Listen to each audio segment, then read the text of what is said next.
Having a look at your top story this evening, Parliamentarians have debated the VBS Mutual Bank Report, calling on police to make thorough investigations into the VBS saga. At least 50 people and organisations have been named in the Revenue Bank's report into the looting of VBS Mutual Bank.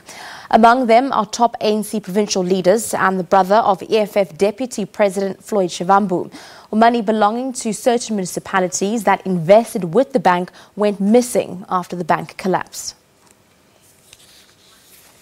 The involvement of all the bribes, fraud, theft and corruption is a criminal offence, and we must all agree that the police have to investigate these matters, deal with those who are involved, and there shouldn't be any excuses about it. We need to ensure that when we deal with them, we're all on the same side of this matter. It must be made an example to those who steal government money in particular, that we cannot accept that in South Africa. Whilst we condemn this, what happened to the VBS, we also need to emphasize that we do need many such independent banks which are designed to assist the poor, to also assist the black business, cooperatives, SMMEs, who always find themselves marginalized by the mainstream banks and other financial institutions. We as the EFF, without any fear of contradictions, wants to call on all the law enforcement agencies to take decisive action against all the people that did wrong in VBS Mutual Bank. But I want to give you context. Minister of Finance has just arrived.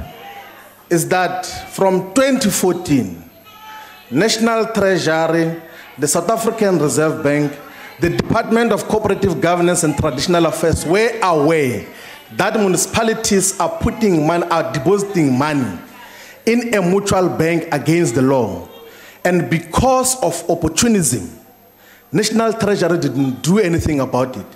Even when the question was asked to National Treasury, they just gave the list of municipalities that were exposed to VBS Mutual Bank. And not only VBS Mutual Bank, by the way, including the Grahamstown Building Society, which is a mutual bank, has got municipal deposits up to this day.